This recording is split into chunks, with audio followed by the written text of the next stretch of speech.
Bien, este pasaje es sobre uno de los sucesos más interesantes en el Antiguo Testamento. Y todos lo hemos escuchado en algún momento y quizás pensemos en él, pero nunca en aplicarlo a nuestra vida personal. Y aquí en Éxodo 14 y en varios capítulos cercanos está la historia del gran escape. Escuchamos la frase, pero se trató de esto. Quisiera pues que veamos este suceso tan conocido de Moisés y el Mar Rojo, y luego quisiera que saquemos 5 principios de aquí para enseñarle cómo hacerlo y cómo puede hacerlo con cualquier pasaje bíblico que estudie.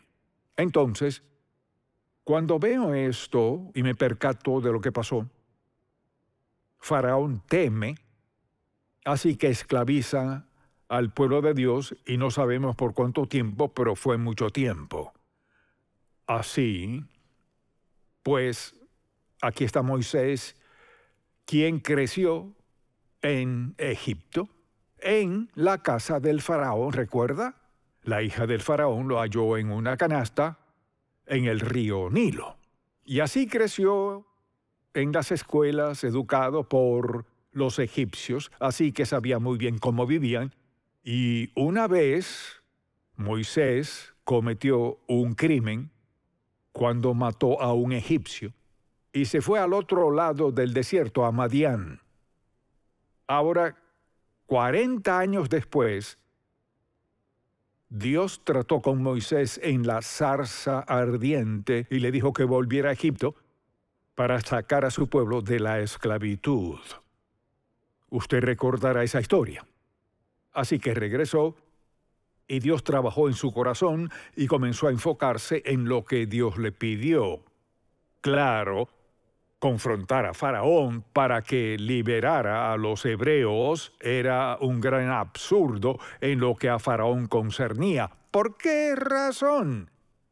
Y como era de esperar, Faraón no le prestó mucha atención a eso. Aquí vemos en la Biblia en qué se especializa Dios. Él sabe cómo llamar nuestra atención. ¿Y qué hizo? Comenzó con la primera de 10 plagas y luego la obra de Dios que cambió toda la historia fue cuando Dios mató al primogénito de todo Egipto y de todos sus habitantes. Y recuerde, la Biblia dice que Moisés dio instrucciones al pueblo de Israel. El ángel de la muerte pasará por Egipto y deben poner sangre en el dintel de sus casas. Si no hay sangre, el primogénito morirá esta noche en su familia. Pero ese fue el golpe final para que Faraón se diera cuenta de que ya no podía tenerlos cautivos y que ya no podía seguir ignorando su religión y sus creencias, así que desde luego los liberó. Y al hacerlo, dice la Biblia que además la gente de Egipto, los ciudadanos egipcios, les dieron su oro, plata, ropa, todo para deshacerse de ellos. Si usted hubiera pasado por esas 10 plagas, con gusto les habría dado todo lo que fuera para deshacerse del tal Moisés y de todo ese pueblo llamado hebreos o israelitas en aquel tiempo. Así, con eso en mente, deseo que veamos este primer principio en el cual deseo que meditemos. Sabemos el resto de la historia y ya llegaremos allí. El primer principio es este: Dios siempre sabe que es mejor. ¿A qué me refiero?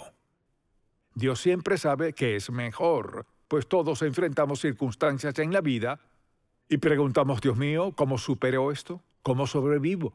¿Cómo lo enfrento? Bien, quisiera que veamos el primer punto aquí. Cuando Faraón por fin dejó ir al pueblo, después de estas 10 plagas, y luego decidió, por ejemplo, que eso fue un error, y mandó a su ejército a atacar a los israelitas y a traerlos de vuelta. Los israelitas quedaron muy vulnerables, rodeados por el desierto de un lado y el mar del otro, y sucedió que Faraón veía todo esto y quedó convencido de que los hebreos se habían quedado atrapados. Estaban en el desierto, en el desierto de un lado y el mar del otro, entonces decidió que no toleraría más esto porque no podía darse el lujo de dejarlos ir. Así que no fue una sorpresa para Dios. Lo que le pasó a Faraón fue esto, lo que le pasa a mucha gente: olvidar quién tiene el control. Dios estaba a cargo, no Faraón. Ni siquiera los hebreos lo estaban. Dios estaba a cargo. Su propósito era demostrarles a los egipcios que el Dios de los judíos, el Dios de Israel, el Dios de los hebreos, era el único Dios verdadero. Y el segundo principio que deseo que veamos es este: Dios es fiel en sustentar a su pueblo. ¿Qué tenían? No tenían nada y vivían en chozas, eran esclavos, no tenían nada. Y lo último que habían pensado era que los egipcios vaciarían sus casas de sus valiosos bienes, desde ropa hasta joyas de oro y plata, y se las darían a los judíos. Mire, solo Dios pudo haberles dicho a los egipcios: dénselo, sáquenlos de aquí. Ahí es cuando se marchan. Y parece que son libres y han sido muy bendecidos por todo este oro, plata y demás bienes egipcios. Lo que me lleva al tercer principio. Dios siempre Dios siempre está presente para guiar a su pueblo. Es decir, Él no nos dirá que hagamos algo y luego no guiarnos para hacerlo. Si Dios le dice que se mueva o que haga esto, lo que sea, recuerde que Él conoce el principio y el fin. Mire, Dios nunca le dirá que haga algo sin sustentarle para que lo haga, nunca. Con frecuencia escucho a alguien decir: sé que Dios me dijo que hiciera eso, pero no sabía cómo y le dije que no. Eso es desastroso, porque si Dios le dice que haga algo, Él es responsable de hacer lo posible en su vida, sea lo que sea. No hay razón válida para desobedecer a Dios diciendo: yo no sabía qué hacer, no entendí. Dios no lo dejó claro. Dios jamás le dirá que haga algo sin dejarlo bien claro. ¿Acaso le dará todas las respuestas a todo lo que usted quiera saber? No. Él no hará eso. Quiere que confiemos en Él. Y bien, al ver este pasaje y mirar cómo ha obrado Dios, esta es su forma de actuar. Es decir, Él nos mostrará qué hacer y cuando lo haga debemos preguntarnos: ¿estoy dispuesto a obedecer a Dios aunque no lo entienda del todo? No siempre sé qué hacer luego. Solo sé que obedecer a Dios es siempre lo correcto, ya sea que lo entienda o no, lo que siga o no, me duela o no, si complace a alguien o no. Usted no tiene que complacer a nadie más que a Dios. Si eso es cierto, no tenemos que preocuparnos de lo que pasará. Así pues, allí se encontraban en esta región, atrapados, rodeados por el desierto, el ejército de Faraón y el Mar Rojo, y ahora ¿qué iban a hacer con esto? Y esto es lo que pasa. Les dice: alístense para marchar. ¿A dónde vamos? Podemos escuchar que vienen los carros y aquí está el agua. Es más, ya me llegó a los pies. Y tú nos dices que vayamos al mar y veamos a Dios obrar. Ahora, Dios abrió el mar, lo abrió para que el pueblo pudiera pasar. El mandato de Dios es muy importante, pues aquí está el principio. El mandato más sencillo de Dios puede traer consecuencias sorprendentes y poderosas cuando lo obedecemos. Una de las cosas más difíciles cuando enfrentamos dolor y sufrimiento o algún trauma en la vida es que Dios nos diga: no hables, solo confía en mí. Así pues, el mandato más sencillo de Dios a menudo puede ser sorprendente, pero tiene consecuencias poderosas si lo obedecemos. Allí estaban, Pongámonos en su lugar. Con el mar por detrás, los carros de un ejército muy bien preparado para destruirnos se avecinan, ¿qué haríamos? Pues lo mismo que ellos. Primero que todo, dijeron: Moisés, ¿cómo nos metiste en este problema? ¿De qué se trata todo esto? Querían atacarlo. Y en cada ocasión, Dios los movía de cierto modo con la nube, sabían justo a dónde iban, estaban confiando en Él. Y ahora parecía el fin.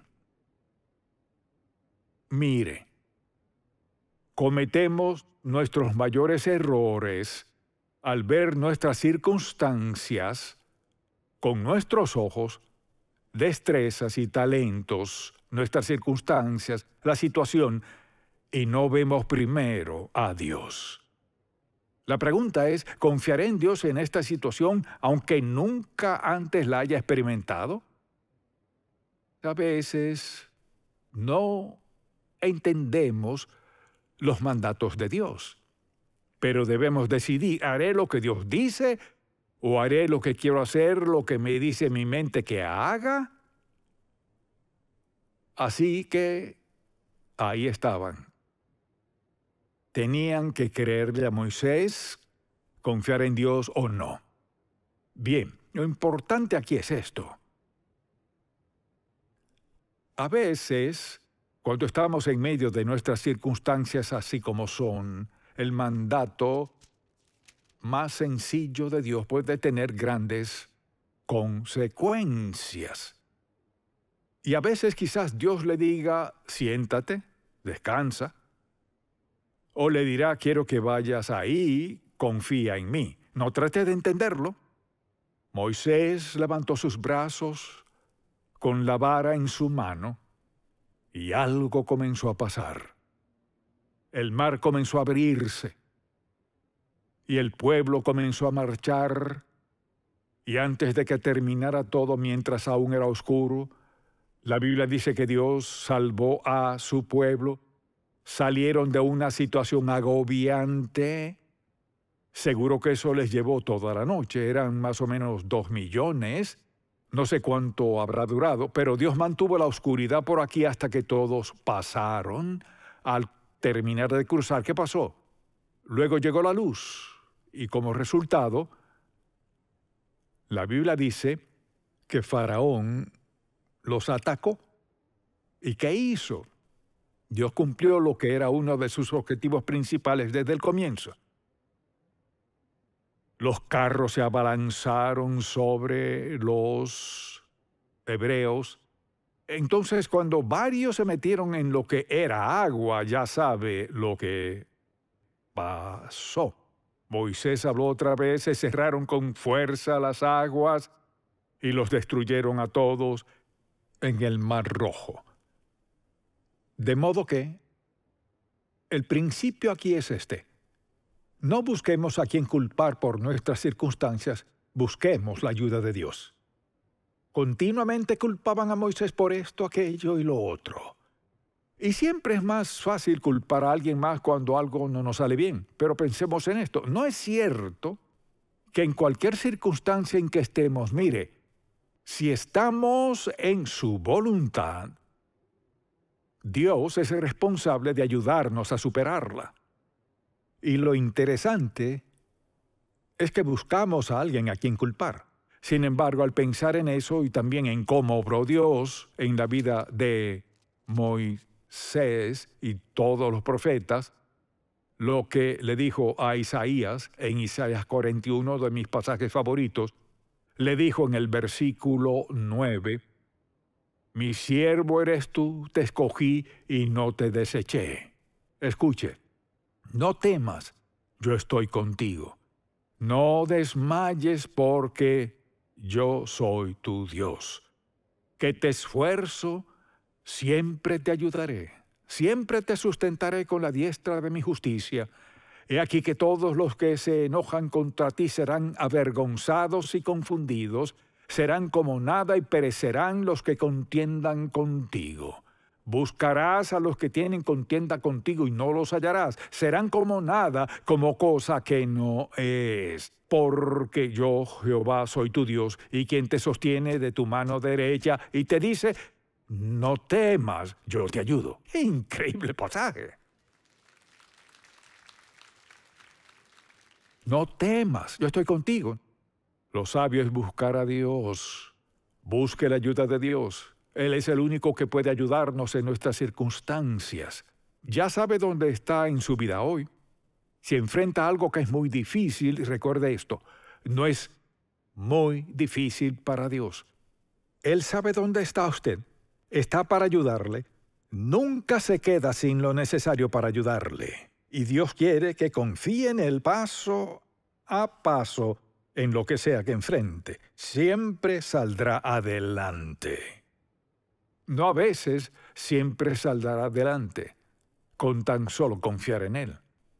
Todos hemos pasado dificultades y pasaremos por adversidades.